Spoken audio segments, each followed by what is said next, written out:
It is, sorry, it's 10:45. I'm getting a little bit ahead of myself there.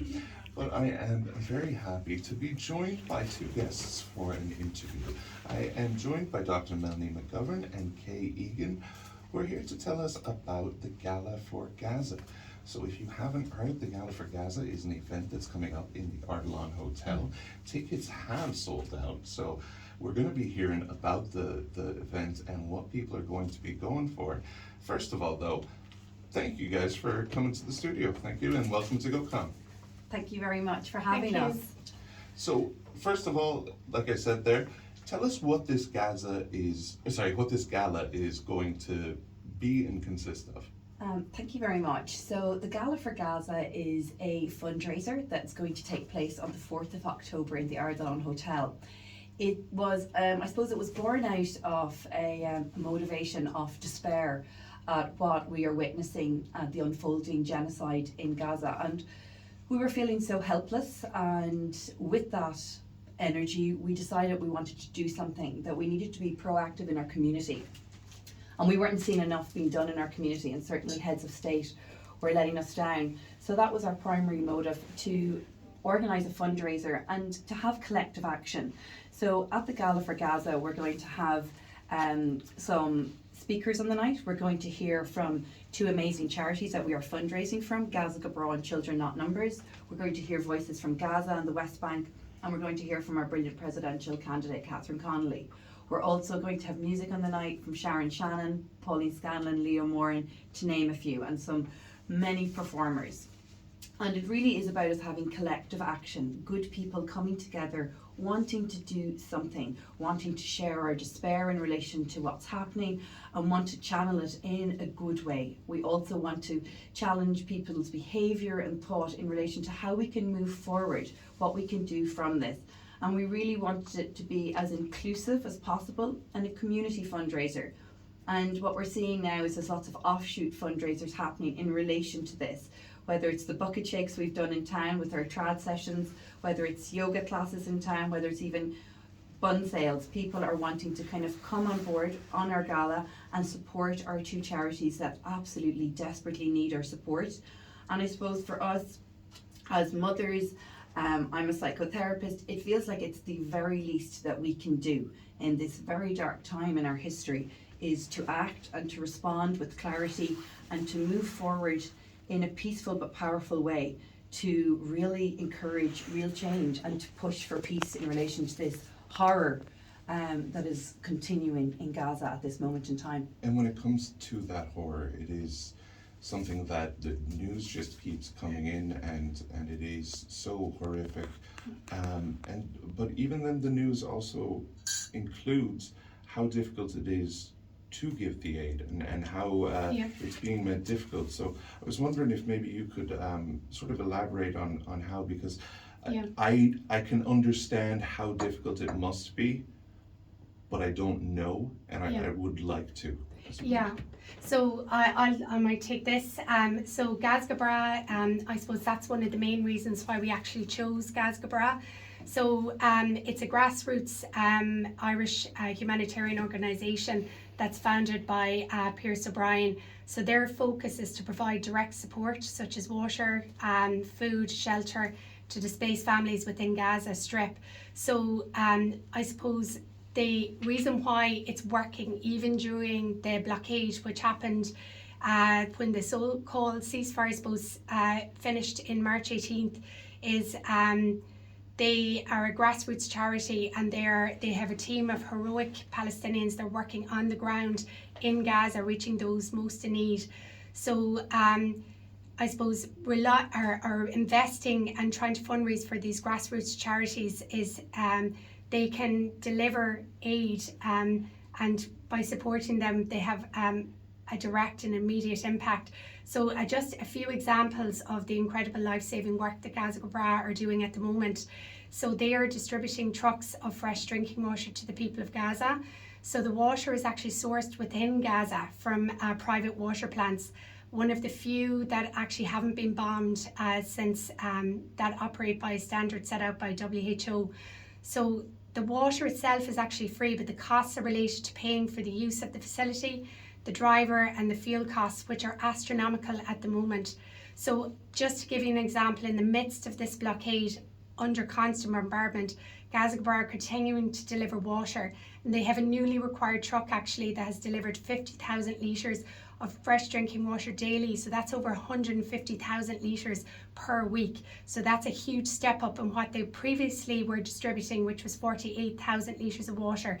So again, the water is sourced within Gaza, even during the blockade, and it's only possible by these heroic Palestinian team that Pierce heads up. And that is how the importance of supporting these grassroots charities is so pivotal, and that's why we chose to this being our main organisation that we are raising funds for the GalaForGaza. That is great to hear, because so many of the difficulties that come about, that I've been reading and hearing about, they do come from the actual process of getting into Gaza. So to be able to work with people within Gaza, it shows that this is an effective this is such an effective avenue to support. And Gaza Go Bragh, it was actually on our radar from a previous guest we had a few weeks ago. So I was delighted when I saw that it was coming up again, and the chance to learn more about it is amazing. I suppose the next bit is a bit of good news that I brought up at the beginning, which is that the Gala has sold out. But obviously, after the Gala is over, we still have work to do. So I was wondering if, for the people who didn't get a ticket, or for the people who have energy or skills, or what actions can people be taking, whether it be the passive ones, and I say passive, but the decisions that we make about what to buy or not to buy, or whether it be the active, what is there in Galway, where can we go to donate, that sort of thing. I was wondering if you guys could just let people know. Sure, absolutely, Jason. And I suppose firstly, in relation to the GalaForGaza selling out so quickly, I might, if I could just say a very large thank you to our community for rallying behind this event. And it really is a community event, so everybody from Sharon Shannon to all our businesses, Steel Tech Shed, who have donated a shed for our raffle, which I'll speak about in a moment. All these businesses have come out of the woodwork and rallied around our charity in that same desperation of wanting to do something. So I just really have to say a very large thank you to people giving up their time, their energy, and we need this sort of movement. We need this sort of people to be led by their values, to be led by the heart, to want to do something. So thank you to all of those people, and many businesses are still contacting us, getting involved, whether it's through the raffle or the auction or wanting to sponsor the night. That is absolutely so heartwarming, and does give us hope in humanity when we see this level of despair in our world at the moment. So how can people then get involved in a practical way? So I suppose we have a public raffle out in our I Donate at the moment. So if you Google GalaForGaza I Donate public raffle, you will be brought to a page where we have a fabulous raffle that is open to the general public, that we have some amazing prizes. So Steel Tech Shed, as I just mentioned there, have donated a 3 metre by 3 metre classic shed to the value of €2,500, which is so utterly decent. Easy Living has given us a voucher to the value of €1,000.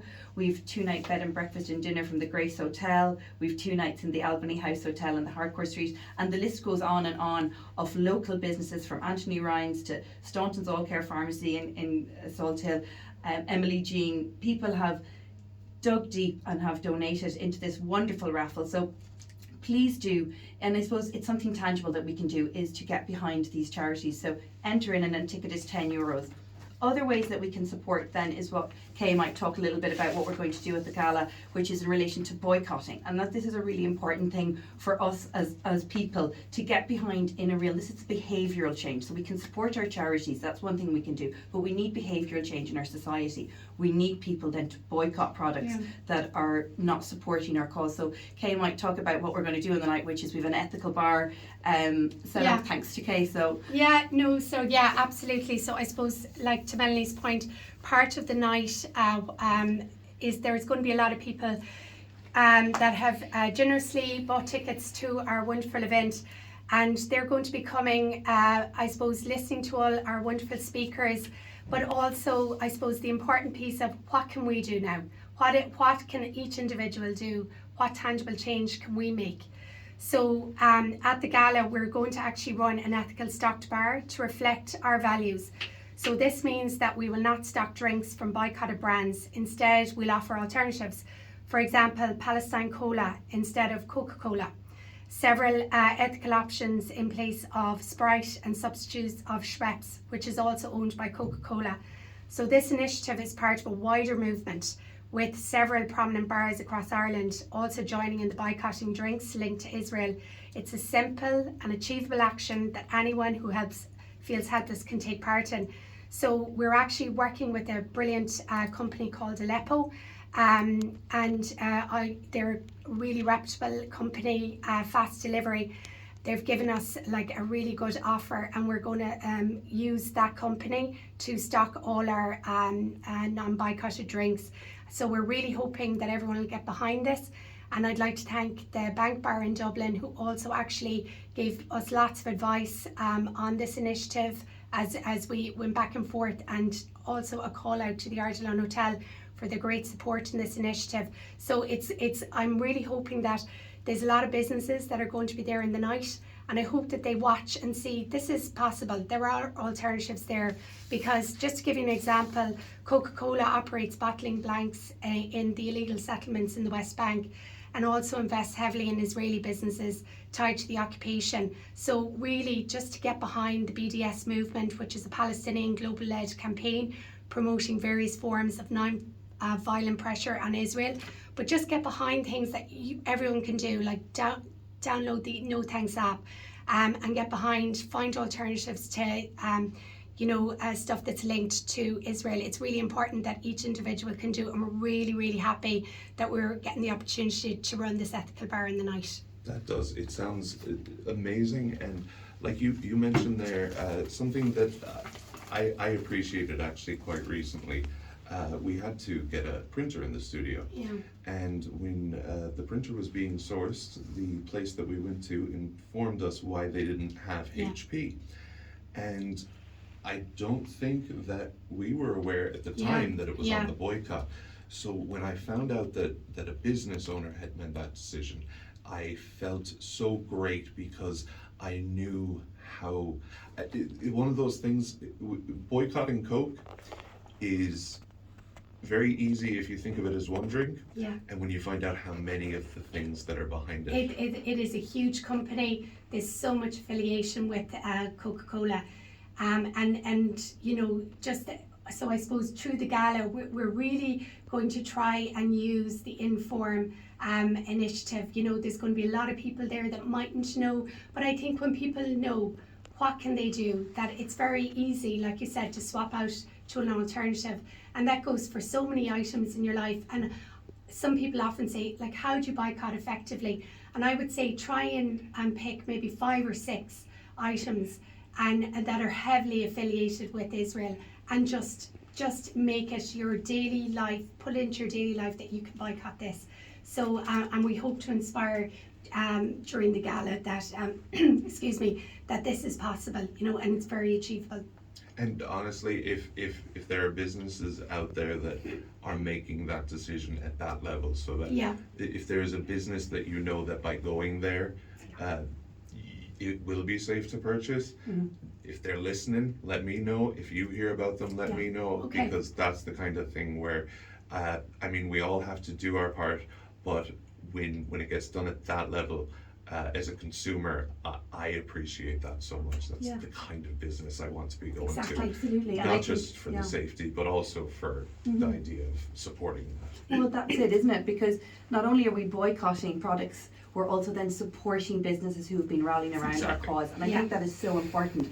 And that's why I suppose there is a shout out to the likes of the Ardalon and the Steel Tech Sheds and all these Anthony Ryans and people who have supported our cause, Yeah. because they deserve that, because they're stepping up, they're standing out, and we need this from businesses, we need this from people, we need this from collective, we need this level of courage and bravery, because I do sense there's still a lot of fear in our community, fear around what will happen to me, what will happen to my job, what will happen to my business, and basically people then in that situation are led by the wrong values, and we need to really have a little, look at ourselves and look at our motives and challenge that, and be brave in the way we shop, be brave in the way we lead our lives. Yeah. Come to the protests, come out of our comfort zone, and we need this level of push if we want peace. We need this level of coming out of the comfort zone, as I say. And I suppose the Gala for Gaza is just a means for movement within our community, and gathering people as we go, a collective action, an inclusive action,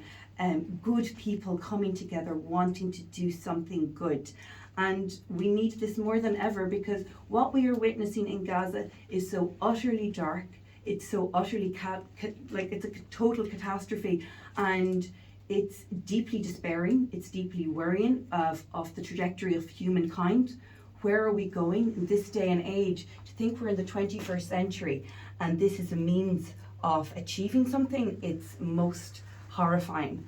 And we need a lot of good, steady voices to lead and guide us, because it's a slippery slope, and people who think this is not their problem are gravely mistaken, because we are all interconnected, and an injustice anywhere affects the justice everywhere, and we need to really be clear in our thinking and clear in our motives to make change, and for good people to rally and rise up, because you look globally at what is happening and how countries are being led. It's deeply worrying, it's deeply concerning. And me as a mother, as a therapist, I know that I must now prioritise this. I know there is no problem more pressing, bar climate change, and even this is more pressing than climate change, of how we must react and respond, and how we must prioritise this. And if we don't prioritise this, there will be serious consequences for our children, for our grandchildren. So I suppose we feel very passionate about this, and we have, I suppose, dedicated our life to this in the last number of months, and we will continue. The Gala for Gaza is just a means for us to continue the peace movement and to continue to rally good people. So please, if you're on Instagram, follow our Gala for Gaza page, contact us, reach out to us, get involved, do an offshoot fundraiser, do a coffee morning in your school, do a raffle in your school, donate a yoga class. Think outside the box. This is a community, everyone is a part of it. Come along in our movement and help support our charities. And I know we didn't mention much about Children Not Numbers, and they're really involved at this point in time in medical evacuations and getting children with carers out of Gaza, and really critical medical aid, getting it into Gaza. So they need us just as much as our other brilliant charity, Gaza. So I suppose let's get behind this in a tangible way. Yeah. I think what I'm hearing there is that we're going to need to have you in again next week to talk about that one too. And of course, I'd be happy to talk to you again, because like you mentioned there, that fear, I also feel that fear, and it's this kind of energy and momentum that counters that fear, because when you feel that fear, it's so easy to either go into submission or find an excuse. And so it is so good to know that there are differences that we can make. And oftentimes we do those little things to try to make the difference, but having talked to you guys, I'm seeing those differences being made in my community, and so I'm delighted that it's a horrible reason to have to come together, but I'm so happy to see people coming together. So we're going to have all those details, all those links are going to be in the article. If you are listening online, then you have already seen them. If you're listening on the radio, that will be up by the end of today. Thank you guys so much for coming. Like I said, I hope that we stay in touch, whether you guys are coming in again, I'd love that, or even if there's any information that you guys need me to put out, or GOCOM in general, please let us know. And thank you so much for coming, and thank you so much for the work you're doing. Thank you, Jason, and your Thanks, team, Jason. and GOCOM Radio. We truly appreciate this support and coverage. It means a lot, and I suppose, strength in numbers. Yeah, And, part of the collective. evil can only prevail when good people do nothing. So Exactly. good people are doing something here, and in whatever way. Every gesture counts. Every voice matters. Mila Buikas, Mila Malgath. Thanks a million. Thanks, everyone. Thank you very much.